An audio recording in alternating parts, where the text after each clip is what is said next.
Some sounds don't come from the house. They come from what the house is trying to remember. The scratching started just after midnight, faint at first, like the quiet drag of something against old wood, a slow scrape. Pause, scrape again, steady enough to pull a man out of sleep, but strange enough to make him question if he'd dreamed it.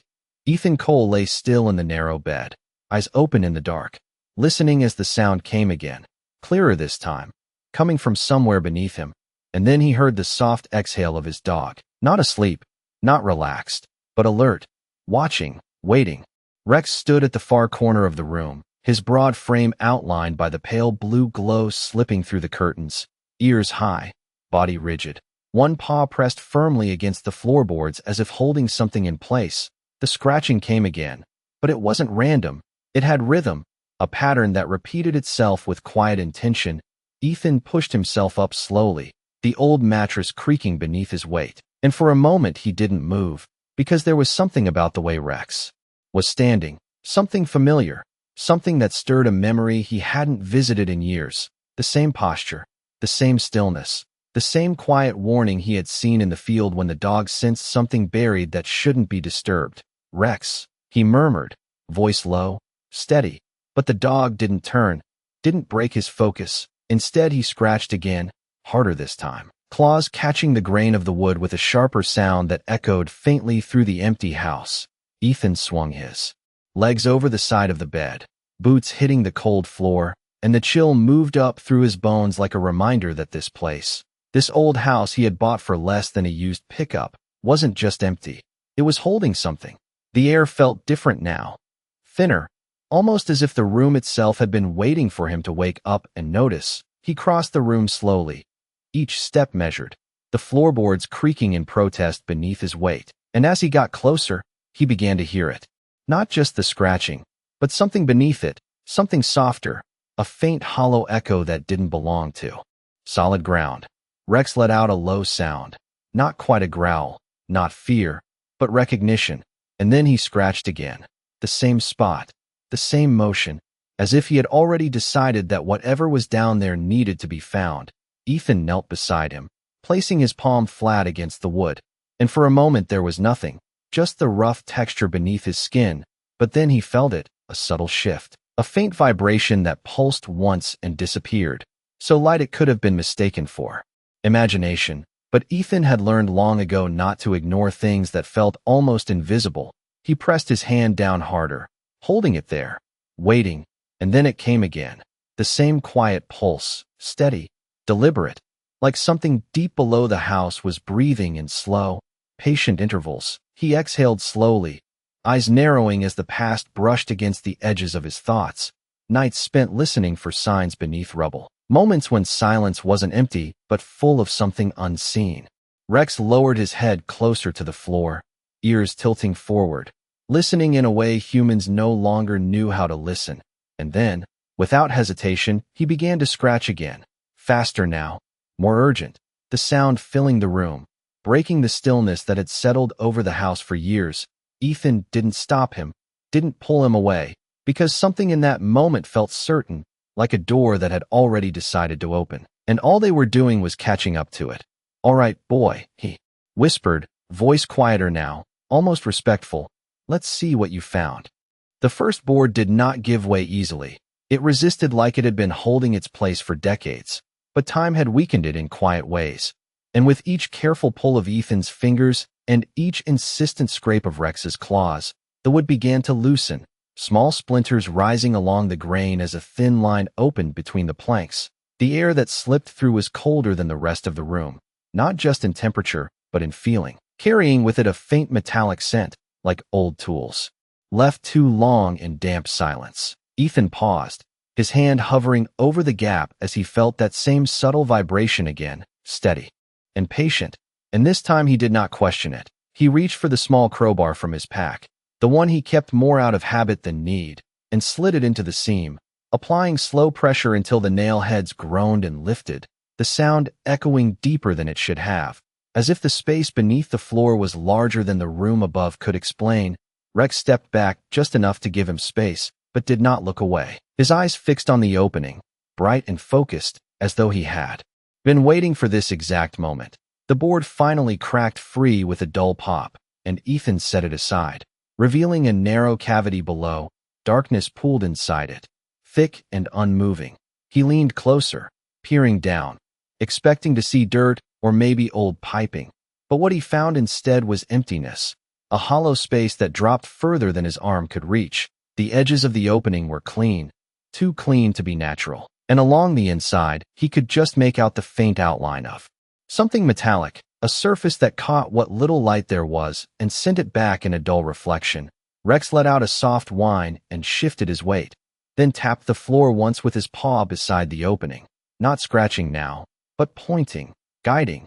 Ethan followed the gesture and widened the gap, removing another board and then another, each one coming loose a little easier than the last, until the hole was wide enough to see clearly. And what lay beneath it was no accident of decay or neglect. It was structure, deliberate and precise, a narrow metal ladder fixed into the side, leading down into a space that had been sealed away with intention. Ethan sat back on his heels, the crowbar resting across his knees, his breath slow but deeper now, the kind that came when something long buried began to surface. The house around him seemed quieter, as if it had released something it had been holding on to. Even the wind outside had softened, no longer pressing against the walls but moving past them, indifferent. Rex stepped forward again and lowered his head toward the opening, ears angled forward, listening. Then he looked back at Ethan, not with urgency now, but with certainty, as if to say the decision was no longer about whether to continue, but how. Ethan rubbed his hand along the back of his neck, feeling the familiar tension settle there, the part of him that measured risk, that weighed unknowns against instinct. But another part, quieter and older, told him this was not something to walk away from. He reached for the flashlight in his pack, clicked it on, and let the beam fall into the darkness below. The light stretched down farther than he expected, revealing more of the ladder, the walls lined with aged concrete.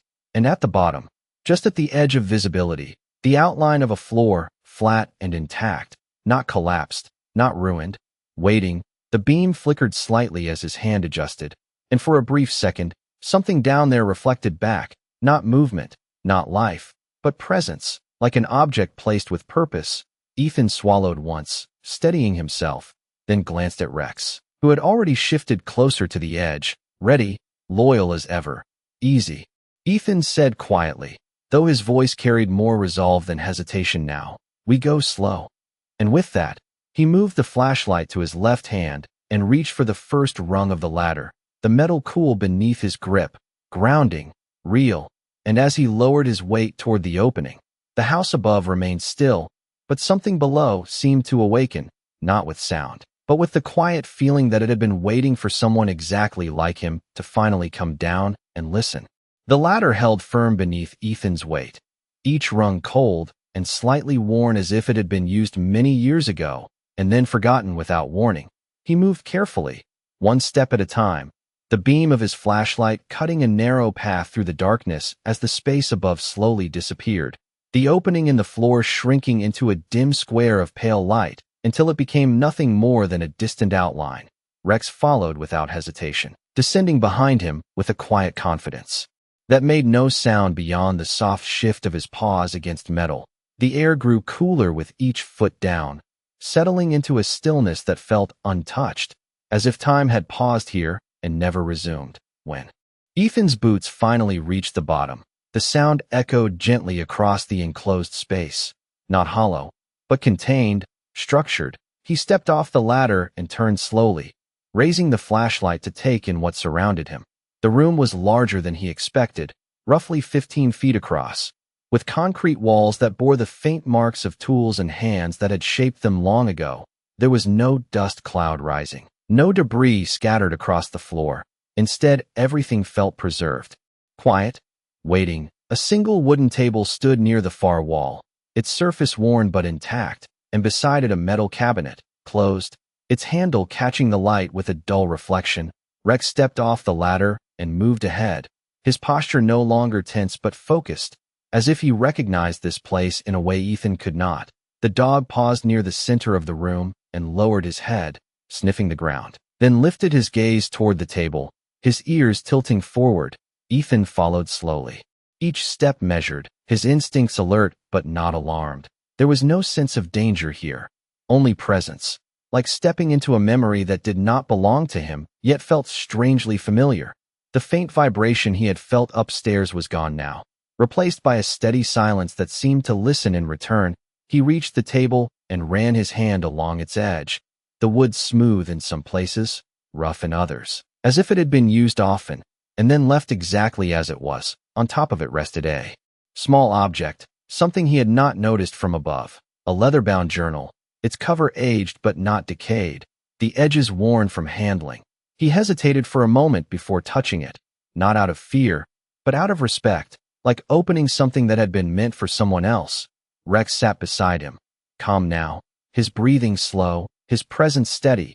Ethan opened the journal carefully, the pages inside yellowed but intact, the handwriting neat, deliberate, the first line catching his attention immediately, not because of what it said, but because of how it felt, as though the words had been written with the expectation that they would one day be read. If you are here, then the house has chosen you. Ethan exhaled slowly, his eyes scanning the rest of the page. The voice behind the writing was measured, thoughtful, not hurried, not afraid, but certain, as if whoever had written it understood time differently, understood that waiting did not diminish meaning.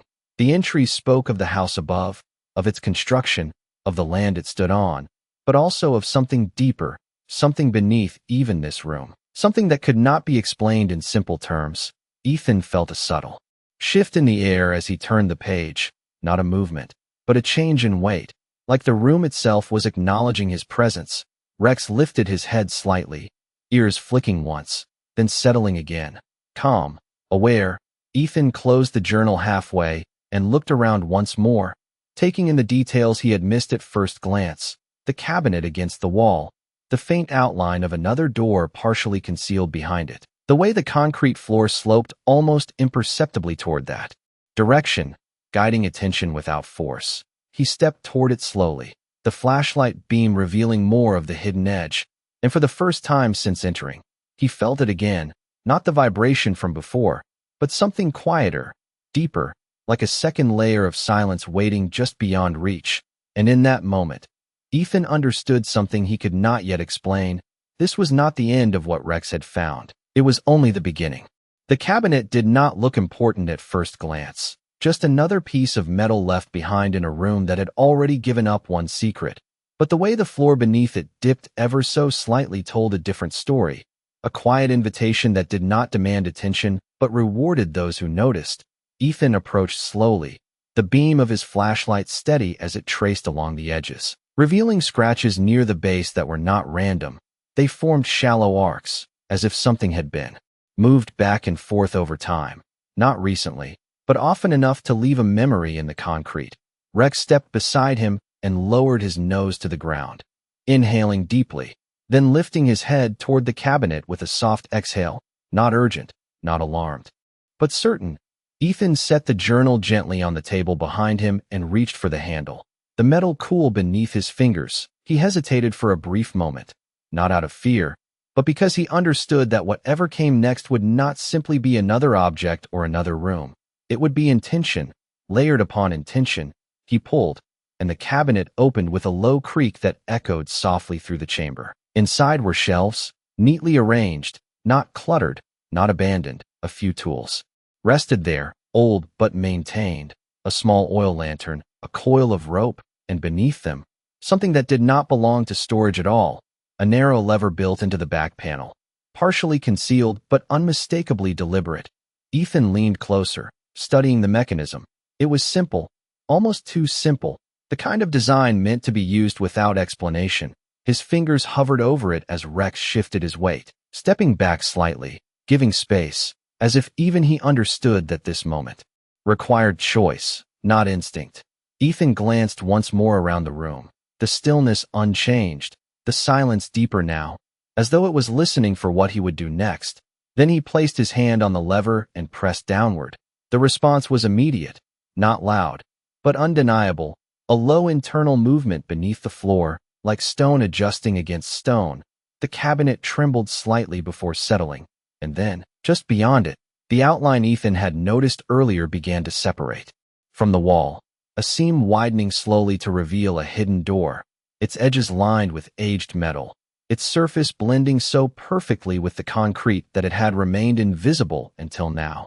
The air that slipped through the opening was colder than before, carrying with it a faint scent of earth and something older, something that had not seen light in many years. Rex let out a quiet breath and stepped forward again, his ears forward. His posture calm but attentive, Ethan moved the cabinet aside, with slow effort, revealing the full doorway. And for a moment, he did not step through. He simply stood there, flashlight illuminating the narrow passage beyond, the beam stretching into darkness that did not reflect it back easily. As if it absorbed light rather than revealed itself, he thought of the journal, of the words written with such certainty, and of the strange feeling that this place had not been built to hide something from the world, but to wait for someone who would understand it, someone who would not rush, who would listen. Rex took a step into the doorway and paused, looking back once, not asking, not urging, but acknowledging. Ethan exhaled slowly, the weight in his chest shifting from uncertainty to something steadier, something grounded. He tightened his grip on the flashlight and stepped forward, crossing the threshold into the narrow passage, the walls closing in slightly on either side, the air cooler, the silence deeper, and behind him, the hidden room remained unchanged, but ahead, something unseen began to feel closer, not as a threat, not as a mystery to be solved, but as a truth that had been waiting long enough to finally be found. The passage narrowed as Ethan moved forward, the walls drawing closer by inches until his shoulders nearly brushed both sides, the concrete cool and slightly damp beneath his fingertips as he steadied himself, the beam of his flashlight revealing a path that sloped gently downward, not steep enough to feel like a descent, but enough to suggest that whatever lay ahead had been placed deeper for a reason. Rex walked just ahead of him, his steps quiet and deliberate, his body relaxed in a way that told Ethan there was no immediate danger. Yet his ears remained forward, listening to something beyond the reach of human awareness. The air grew heavier as they advanced, carrying a faint scent of aged wood and something else, something almost like oil or metal that had not been disturbed in years. The silence here was different from the room behind them. It was not empty, it had weight, as if every sound they made was being absorbed and remembered. After several steps, the passage began to widen, slowly at first, then enough for Ethan to stand fully upright again. The walls opening into another chamber, smaller than the first but more refined, less like a hidden bunker and more like a space that had been cared for. The floor here was smoother, the edges more precise, and along one side stood a long wooden bench, its surface lined with objects placed in careful order. Ethan stepped closer, his light passing over them one by one. A compass, old but intact, its needle still trembling faintly as if it responded to something unseen. A folded map, yellowed with age, marked with hand-drawn lines and notes too small to read from a distance, and beside them, a small metal box, polished despite its years, reflecting the beam of light in a soft, steady glow. Rex stopped near the center of the room and lowered himself into a seated position, his posture calm, his breathing slow, as if he had reached the place he had been guiding them toward. Ethan felt a shift in his chest, not fear, not tension, but recognition, the kind that came without explanation. He moved toward the bench and picked up the compass, holding it steady in his hand. The needle did not point north, instead it drifted slightly, settling in a direction that aligned with the far wall, the one opposite the passage they had entered from. Ethan followed that line with his eyes and noticed something he had missed at first, a faint marking etched into the concrete, not a crack, not damage, but a symbol, simple yet deliberate, a circle intersected by a single line, worn but still visible, as though it had been touched many times. He set the compass back down carefully and unfolded the map, the paper brittle but still strong, enough to hold its shape. The markings on it mirrored the layout of the house above, but extended beyond it, showing layers beneath, rooms within rooms, paths that connected in ways that did not match the structure he had walked through. And at the center of it all, marked with the same symbol etched on the wall, was a single point, labeled in handwriting that matched the journal, not bold, not emphasized, but certain. Rex lifted his head slightly and let out a soft breath, his gaze fixed on that same wall, as if confirming what Ethan was beginning to understand. This was not just a hidden space. It was a guide, a map of something deeper, something intentionally concealed but not meant to be lost. Ethan folded the map slowly, his hands steady now, the uncertainty from before replaced by a quiet clarity. He looked once more at the symbol on the wall, then at Rex, who met his gaze without hesitation, and in that moment, Ethan realized that the scratching upstairs had not been random. It had been the first signal in a path that had been waiting, not just to be found, but to be followed. And whatever lay beyond that marked wall was not simply another room. It was the reason all of this had been built in the first place. The symbol on the wall did not stand out at first glance, but the longer Ethan looked at it, the more it seemed to draw his attention inward rather than outward, as if it was less a marking and more a quiet instruction waiting to be understood. He stepped closer, raising the flashlight until the beam settled across its worn edges, revealing faint indentations around the circle where fingers had once traced its shape over and over again. Not in haste, but with purpose, Rex rose from his seated position and moved beside him, his presence steady, his gaze fixed not on the symbol itself, but slightly below it, toward the base of the wall where the concrete met the floor. Ethan followed that subtle cue and lowered the light, revealing a narrow seam that had been hidden in shadow, a horizontal line just inches above the ground. Too precise to be a crack, too clean to be accidental. He crouched slowly, running his hand along the edge, and felt the difference immediately. The surface there was smoother, worn not by time, but by use. His fingers pressed gently, testing the resistance, and for a moment nothing happened. The room remained still, the silence unbroken. Then Rex shifted his weight and placed one paw lightly against the wall just above the seam, not scratching now, not pushing, simply resting it there, as if aligning something unseen. Ethan exhaled slowly, his instincts settling into a quiet focus. He adjusted his position and pressed more firmly along the seam, and this time there was a response, a soft internal click, followed by a low movement within the wall itself, subtle but undeniable. The section of concrete before him shifted inward by a fraction of an inch, then paused. As if waiting for confirmation, Ethan kept his hand steady and applied a little more pressure, and the panel gave way, sliding back just enough to reveal a narrow opening, no wider than 2 feet, its edges lined with metal worn smooth by careful construction. The air that flowed from within carried a different quality than before, not just cold, but still, untouched, like a space sealed with intention rather than abandonment. Rex stepped back slightly, giving Ethan room, but his ears remained forward, his attention unwavering. Ethan leaned closer, angling the flashlight into the opening, the beam stretching into a chamber beyond that did not resemble the others. The walls inside were not rough or utilitarian. They were finished, polished in a way that suggested care, even reverence. And at the center of that space, just visible at the edge of the light, stood something unexpected. Not machinery, not storage, but structure, a single wooden frame. Rising from the floor, its shape simple but deliberate, like a small enclosure or a boundary marking a place of significance. Ethan felt a subtle shift within himself as he looked at it.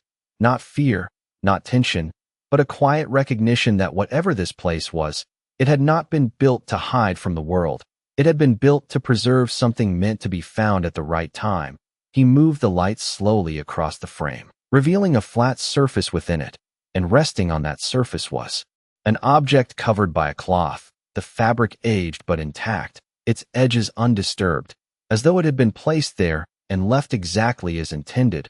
Rex let out a soft breath behind him, the sound steady, calm, grounding. Ethan reached forward carefully, his movements slow, respectful, and for a moment he paused just before the threshold, aware that crossing into that space would not simply be another step forward. It would be a continuation of something that had begun long before he arrived, something that had waited quietly beneath the floor of a forgotten house, guided only by time, patience, and the quiet certainty of a dog who knew where to listen. Ethan stepped through the opening, the air shifting gently around him, and as his boot touched the floor of the inner chamber, the silence deepened once more, not empty, not hollow, but full, as if whatever lay beneath that cloth had been waiting, not to be discovered, but to be understood. The air inside the inner chamber felt different the moment Ethan stepped fully inside, not colder, not heavier, but settled, like a place that had not been disturbed by doubt or time. His flashlight beam moved slowly across the wooden frame, tracing its clean lines, the careful craftsmanship, the quiet intention behind its simplicity. Nothing here was accidental, nothing was rushed. Even the dust that rested lightly along the edges seemed undisturbed, as if it had chosen to remain still rather than settle. Rex stayed just at the threshold, not entering, not retreating, his posture calm but watchful, as though this space belonged to Ethan alone, or at least required him to take the next step without guidance. Ethan approached the center of the frame, each movement deliberate, respectful, his boots making almost no sound against the smooth floor. The cloth covering the object stirred slightly as the air shifted around him, not enough to reveal anything beneath, but enough to suggest presence. He paused within arm's reach, his hand hovering just above the fabric, and for a moment he did nothing, because something in the stillness asked him not to rush, not to treat this like a discovery to be claimed, but like something to be received. His fingers lowered slowly, brushing the edge of the cloth, the texture soft but aged, preserved by the same care that had protected everything else in this place. He lifted it gently, the movement slow, controlled, and as the fabric folded back, the object beneath revealed itself not with shock, but with quiet certainty. It was a wooden box, modest in size, perhaps 12 inches wide, its surface smooth and worn from handling. The grain of the wood darkened with age, and on its lid, carved with steady hands, was the same symbol he had seen on the wall above, the circle and the line intersecting in perfect balance. Ethan exhaled softly, his breath steady, his thoughts quiet, because whatever he had expected, it was not this, not something so simple, so intentional, so complete in its presence. He set the cloth aside carefully and knelt down, bringing himself level with the box, his fingers resting lightly on its surface. The wood felt warm despite the cool air, not physically warm, but familiar, like something that carried memory rather than temperature. Rex shifted slightly behind him, his claws tapping once against the concrete, a small sound that echoed gently and then faded. Ethan glanced back for a brief moment, meeting the dog's steady gaze. And in that exchange there was no urgency, no pressure, only quiet confirmation that he had come as far as he needed to, that what remained was not about finding, but about opening. Ethan returned his attention to the box, noticing now the small latch at its front, simple, unadorned, not locked, not hidden, just waiting. He hesitated again, not out of fear, but because he understood that whatever lay inside would not be just another piece of the past. It would be the reason the past had been preserved at all. His hand moved to the latch, fingers steady, and he lifted it gently, the soft click echoing through the chamber like a signal that something long held was finally ready to be seen. He placed both hands on the lid and paused for one final breath, the silence around him deepening once more, not empty, not uncertain, but full, as if the room itself was listening. And then, slowly, he began to open it. The lid opened without resistance, as though it had never been meant to be sealed, only closed until the right moment arrived. And as Ethan lifted it fully, the light from his flashlight fell into the box, revealing its contents not with brilliance, but with a quiet clarity that felt almost deliberate.